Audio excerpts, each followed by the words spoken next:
അപ്പോൾ ഞാൻ പുതിയതായിട്ടൊന്ന് കളി തുടങ്ങിയപ്പോഴേക്കും കണ്ടത് സ്ക്വിഡ് ഗെയിമിൻ്റെ ഇത് വന്നപ്പോൾ ഇത് നമുക്ക് എങ്ങനെ ഈസി ആയിട്ട് നമുക്ക് എടുക്കാമെന്നാണ് ഞാൻ പറയാൻ പോകുന്നത്.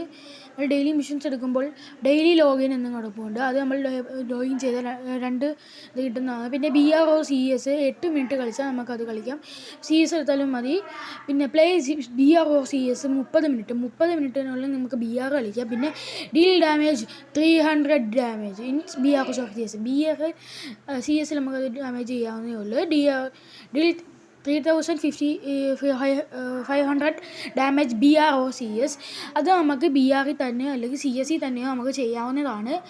പിന്നെ ഇതിൻ്റെ റീഫ്രഷ് ടൈം വരുന്നത് 4 മണിക്കായിട്ടാണ് വരുന്നത്. അപ്പോൾ ഈ ഡെയിലി മിഷൻസ് ഫ്രീ ഫയറും സ്ക്വിഡ് ഗെയിമും കൂടെ കൊളാബറേഷൻ ചെയ്തിട്ടുള്ളതാണ്. അപ്പോൾ ഈ കൊളാബറേഷനിൽ ഡെയിലി മിഷൻസ് എന്നൊക്കെ പറഞ്ഞ് കുറേ സാധനങ്ങൾ വന്നിട്ടുണ്ട്. പിന്നെ പ്ലേയേഴ്സിൻ്റെ മറ്റേ 456 പ്ലെയറിൻ്റെ ഇതൊക്കെ വന്നിട്ടുണ്ട്. പിന്നെ എക്സ്ചേഞ്ച് സ്റ്റോറിൽ നമുക്ക് ഒരു കിണ്ണം കത്താനയുടെ സ്കിന്ന് വന്നിട്ടുണ്ട് ഗൈസ്. അത് നമുക്ക് കിണ്ണം കത്താനയുടെ എനിക്ക് ഭ്രാന്തായിരുന്നു. പിന്നെ ഒരു ലൂട്ട് ബോക്സ് വന്നിട്ടുണ്ട്. പിന്നെ ഒരു ഡോളും വന്നിട്ടുണ്ട്. അത് എന്തിനു കൊള്ളത്തില്ല, വെറും തറ ബണ്ടിൽ. പിന്നെ നോക്കുമ്പോൾ നമ്മുടെ ഇവിടെ പിങ്ക് ഗേർഡിൻ്റെയൊക്കെ ഇതൊക്കെ വന്നിട്ടുണ്ട്. പിന്നെ